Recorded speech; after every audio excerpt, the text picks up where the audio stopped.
દર્શક મિત્રો, ન્યૂઝ 7 ઇન્ડિયામાં આપ સૌનું હાર્દિક સ્વાગત છે। આવો જોઈએ આજના સમાચાર।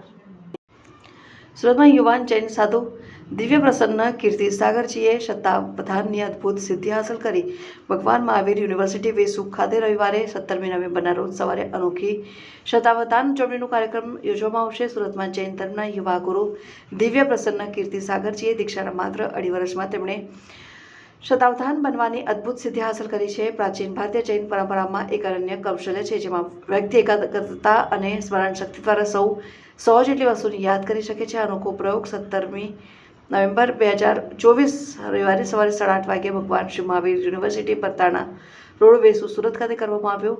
મુનિશ્રી ભવ્ય કીર્તિ સાગરના યુવા શિષ્ય મુનિશ્રી દિવ્ય પ્રસન્ન કીર્તિ સાગરજી મહારાજ સાહેબની સિદ્ધિ જૈન સમાજ માટે ગૌરવની વાત છે। સંદર્ભમાં વધુ માહિતી આપતા મુનિશ્રી ભવ્ય કીર્તિ સાગરજીએ જણાવ્યું હતું કે ધ્યાન એકાગ્રતાની યાદશક્તિની મદદથી સાંભળેલી કે વાંચેલી વસ્તુઓને ક્રમમાં કે ઉલટા ક્રમમાં સાંભળવી। શતાવધાન કૌશલ્ય માત્ર યાદશક્તિ પર જ નહીં પણ એકાગ્રતા, ધ્યાન અને આધ્યાત્મિક અભ્યાસ ઉપર પણ આધારિત છે। શતાવધાન એ ભારતીય સંસ્કૃતિનું અનોખું ઉદાહરણ છે। માતા સરસ્વતીની કૃપા અને તપસ્યાનું પ્રતીક છે। એક સામાન્ય વ્યક્તિ 2, 5, 10 કે 20 વસ્તુઓ યાદ રાખી શકે છે, પરંતુ જૈન સાધુ જેની ધ્યાન એકાગ્રતાથી શક્તિથી 100 વસ્તુઓને શતાવધાન તરીકે અને 1000 વસ્તુને સહસ્ત્રવધના તરીકે યાદ રાખી શકે છે। વધુ માહિતી આપતા મુનિશ્રી ભવ્ય કીર્તિ સાગરજી મહારાજે જણાવ્યું કે તેઓ પોતે 7 વખત શતાવધાન પ્રયોગ કરી ચૂક્યા છે। આ પ્રયોગ સમાજના અન્ય લોકોને તેમનું ધ્યાન અને યાદશક્તિ વધારવા માટે પ્રેરણા આપે છે। શતાવધાન માત્ર એક કૌશલ્ય નથી પણ આત્માની શક્તિનું પ્રતીક છે।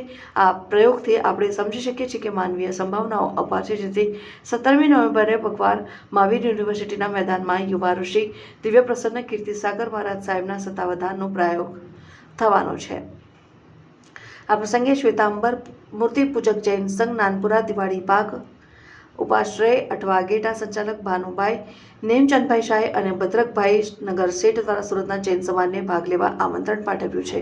કાર્યક્રમમાં રસ ધરાવતા જૈન સમાજ સહિત અન્ય સમાજના લોકો પણ ઉપસ્થિત રહી શકશે। આ પ્રયોગ દ્વારા આપણે આત્મશક્તિના અદ્ભુત પાસાઓ જાણી શકીશું અને મુનિશ્રીની આધ્યાત્મિક સિદ્ધિઓ સાક્ષાત્કાર કરી શકીશું। Raju Sukadiya, news 7 India. સિટીમાં જે શતાવધાનનો કાર્યક્રમ થવા જઈ રહ્યો છે એ શતાવધાનના કાર્યક્રમની અંદર સભા સમક્ષ 100 અલગ અલગ શબ્દો, વાક્યો, પ્રશ્નો પૂછવામાં આવશે।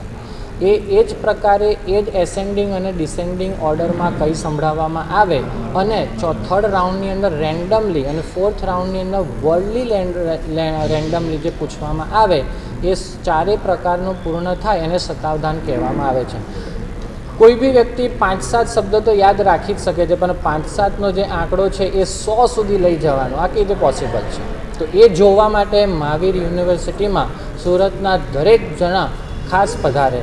આનાથી ધ્યાન ધરવાથી કેટલી હદે પોતાની મેમરી શાર્પ થઈ શકે છે, કોન્સન્ટ્રેશન પાવર વધી શકે છે અને આપણે એક વખત વાંચેલું પણ યાદ રહી શકે છે।